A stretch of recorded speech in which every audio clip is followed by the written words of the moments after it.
Ironisnya, untuk inilah kematian sang mertua demi sebuah kartu ATM, 3 lingkar gelang emas dan 2 cincin emas. Lantas, Toto kemudian melenggang keluar dengan bebas, puas merampas. Tak ada beban setelah sang ibu mertua mati ia tumpas.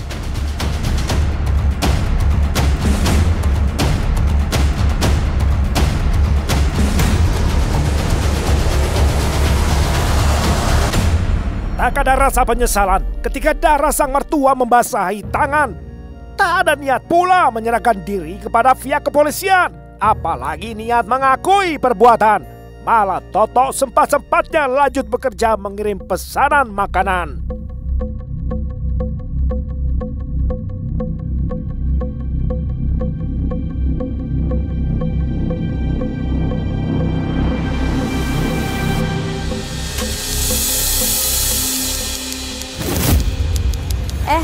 Udah dulu ya, aku udah sampai rumah nih. Apa? Oh, enggak. Ini, tumben. Rumahku kok sepi banget ya? Ya udah. Nanti aku sampai. Lewat tengah hari, pulanglah Rahayu Firly. Namun si mahasiswi terkejut sekali sebab rumah dalam kondisi sepi. Assalamualaikum. Ibu.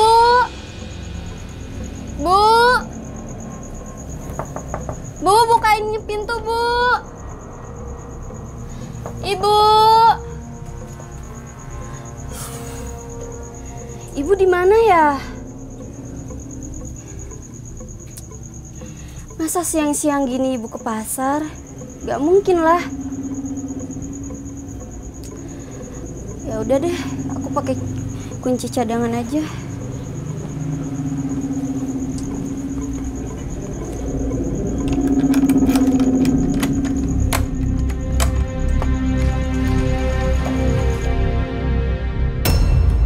Sepulang kuliah, Firly merasa lapar, juga merasa kehilangan ibunya Siti Fadila. Ketika ponselnya dihubungi, Firly mendengar nada sambung, namun tidak dijawab oleh Siti. Firly mengira ibunya sedang pergi. Ini kok kayak berkas noda darah ya? Loh.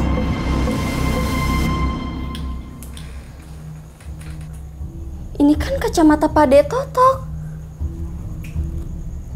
Apa jangan-jangan ibu pergi sama Pak De Toto ya?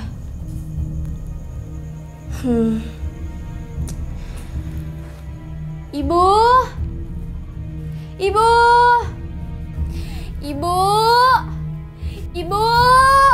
Astagfirullahaladzim, Ibu. Ibu,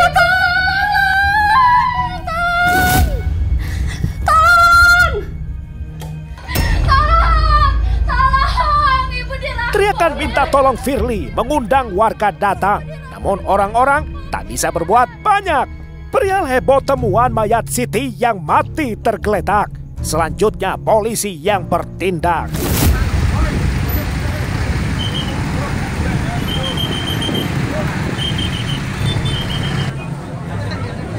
Warga desa Ganting pun gempar oleh kabar Ibu Siti Fadila ditemukan tewas terkapar.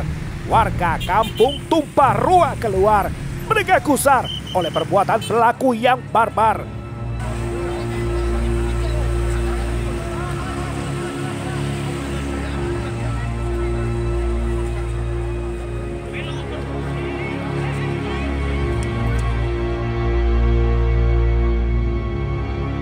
Polresta Sidoarjo langsung turun tangan membentuk tim penyidik gabungan, juga melibatkan anggota Polsek Gedangan. Soal dugaan, polisi membenarkan bahwa kasus yang terjadi pembunuhan bahkan disertai pencurian. Tim khusus tersebut bergerak cepat. Dari beberapa nama terduga pelaku yang didapat, mengerucut pada satu nama yang mencuat. Ialah Toto Dwi Prasetyo, menantu korban yang diciduk tim buruh sergap di rumahnya tanpa perlawanan. Sementara hasil dari penggeledahan, polisi juga menyita sejumlah perhiasan serta ponsel milik korban. Atas perbuatannya, penyidik menjerat tersangka dengan pasal pembunuhan berencana dengan ancaman hukuman maksimal pidana mati. Menghabisi mertuanya dengan motif pinjam uang 3 juta. Karena tidak dikasih uang 3 juta, akhirnya tersangka ini, menantu ini kalap. Pertama dicekik dulu, setelah dicekik, dibanting, diserempang kakinya, terjatuh.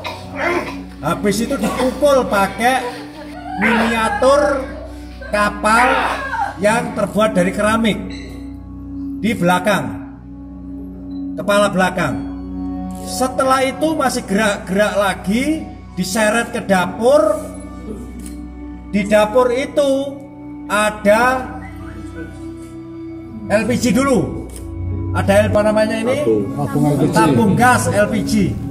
Diambil, dipukulkan di kepalanya. Setelah tidak bergerak, masih tidak puas lagi, ambil gunting, ditusuk-tusukkan di dada dengan mungkin maksudnya tersangka ini supaya kena jantung.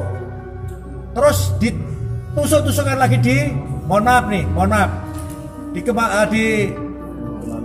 kemaluan mertuanya. Ini jahanam ini kalau menurut saya.